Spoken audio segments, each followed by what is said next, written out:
ఆశ్చర్యకరమైన బైబిల్ పాఠంగా ఎస్తేరు గ్రంథము 5వ అధ్యాయం మరియు 6వ అధ్యాయం చదువుకుందాము.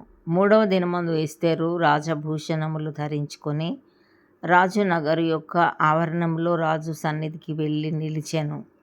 రాజనగరు ద్వారమునకు ఎదురుగానున్న రాజావరణములో తన రాజాసనము మీద రాజు కూర్చుని ఉండెను. రాణి అయిన ఎస్తేరు ఆవరణంలో నిలవబడి యుండుట రాజు చూడగా ఆమె యందు అతనికి దయ పుట్టెను. రాజు తన చేతితో నుండు బంగారపు దండమును ఎస్తేరు తట్టు చాపగా ఎస్తేరు దగ్గరకు వచ్చి దండం యొక్క కోన ముట్టెను.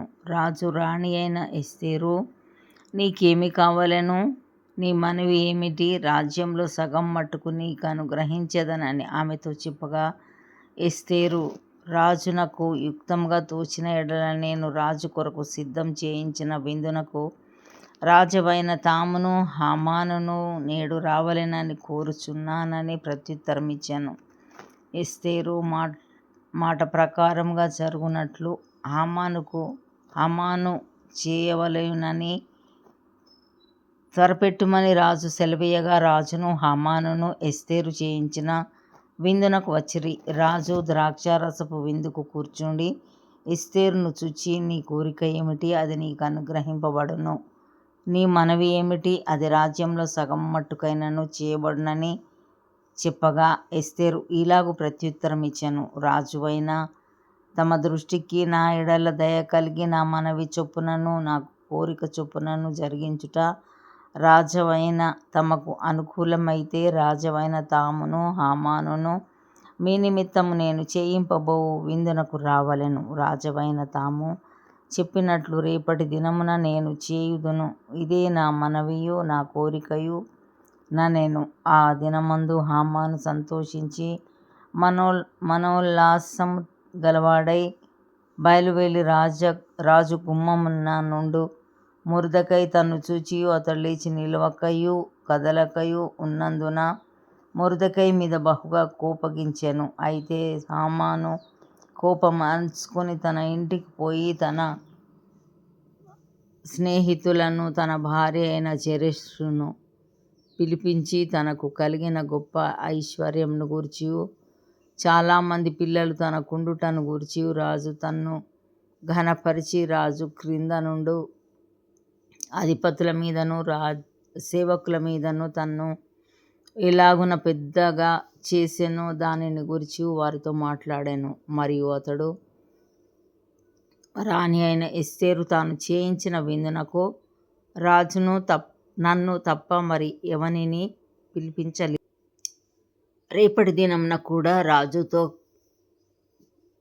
కలిసి విందునకు రమ్మని నాకు సెలవైనదని తెలియజేశాను. అయితే యూదుడైన మొర్దెకై రాజు గుమ్మమున కూర్చుని ఉండుట నేను చూచినంత కాలము ఆ పదవి అంతటి వలన నాకు ప్రయోజనం ఏమీ లేదని అతడు చెప్పగా, అతడు భార్య అయిన జెరెషును అతని స్నేహితులందరినూ 80 మూరల ఎత్తుగల ఒక కూరి కొయ్య చేయించుము. దాని మీద మొర్దెకై ఉరి తీయింపబడినట్లు రేపు నీవు రాజుతో మనవి చేయుము. తరువాత నీవు సంతోషముగా రాజుతో కూడా విందునకు పోదువు అని అతనితో చెప్పిరి. ఈ సంగతి హామానుకు యుక్తంగా కనబడినందున అతడు ఉరికొయ్య ఒకటి సిద్ధం చేయించెను. 6వ అధ్యాయము. ఆ రాత్రి నిద్ర పట్టకపోయినందున రాజ్యపు సమాచార గ్రంథం తెమ్మని రాజు ఆజ్ఞయ్యగా అది రాజు ఎదుట చదివి వినిపింపబడెను. ద్వారపాలకులైన బిగ్తాను తెరెషు అను రాజు యొక్క 2 నపుంసకులు రాజైన అహష్వేరోషును చంపయత్నించిన సంగతి మొర్దెకై తెలిపినట్టు అందులో వ్రాయబడి ఉండెను. రాజు ఆ సంగతి విని ఇందు నిమిత్తము మొర్దెకైకి బహుమతి ఏదైనాను ఘనత ఏదైనాను చేయబడెనా అని అడగగా, రాజు సేవకులు అతనికి ఏమీ చేయబడలేదని ప్రత్యుత్తరమిచ్చిరి. అప్పుడు ఆవరణంలో ఎవరో ఉన్నారని రాజు చెప్పెను. అప్పటికి హామాను తాను చేయించిన ఉరికొయ్య మీద మొర్దెకైని ఉరి తీయింప సెలవిమ్మని రాజుతో మనవి చేయుటకై రాజనగరు యొక్క ఆవరణంలోనికి వచ్చి ఉండెను. రాజసేవకులు, ఏలినవాడా, చిత్తగించుము, హామాను ఆవరణంలో నిలబడి ఉన్నాడని రాజుతో చెప్పగా రాజు అతని రానీయుడని సెలవిచ్చినందున హామాను లోపలికి వచ్చెను. రాజు ఘనపరచనపేక్షించువానికి ఏమి చేయవలెనని రాజు అతనిని అడగగా హామాను నన్నుగాక మరి ఎవరిని రాజు ఘనపరచనపేక్షించునని తనలో తాను అనుకొని రాజుతో ఇట్లా నేను రాజు ఘనపరచనపేక్షించువానికి చేయదగినదేమనగా రాజు ధరించుకొను రాజవస్త్రములను, రాజు ఎక్కు గుర్రమును, రాజు తన తల మీద ఉంచుకొను రాజ కిరీటమును ఒకడు తీసుకొని రాగా ఘనులైన రాజు యొక్క అధిపతులలో ఒకడు తన ఆ వస్త్రములను ఆ గుర్రమును పట్టుకొని రాజు ఘనపరచనపేక్షించువానికి ఆ వస్త్రములను ధరింపజేసి ఆ గుర్రం మీద అతనిని ఎక్కించి రాజ్య వీధిలో అతని నడిపించుచు రాజు ఘనపరచనపేక్షించువానికి ఈ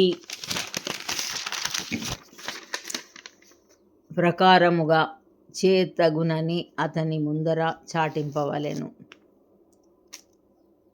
అందుకు రాజు, నీవు చెప్పిన ప్రకారమే శీఘ్రముగా ఆ వస్త్రములను ఆ గుర్రమును తీసుకుని రాజు గుమ్మమునొద్ద కూర్చుని ఉన్న యూదుడైన మొర్దెకైకి అలాగుననే చేయుము. నీవు చెప్పిన దానిలో ఒకటియు విడవక అంతయు చేయుమని హామానునకు ఆజ్ఞ ఇచ్చెను.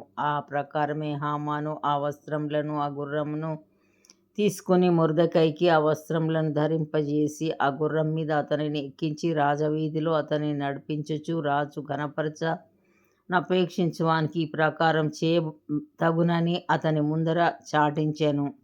తరువాత మొర్దెకై రాజు గుమ్మమునొద్దకు వచ్చెను. అయితే హామాను తల కప్పుకొని దుఃఖించుచు తన ఇంటికి త్వరగా వెళ్ళిపోయెను. హామాను తనకు సంభవించినదంతయు తన భార్య అయిన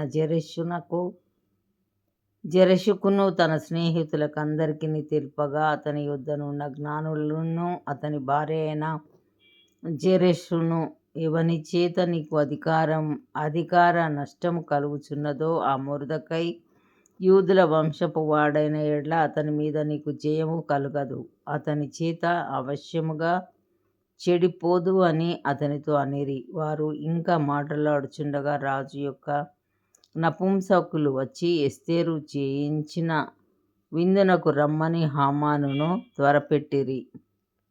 ఇంతటితో ఈ దిన కొరకైన బైబిల్ పాఠము సరి.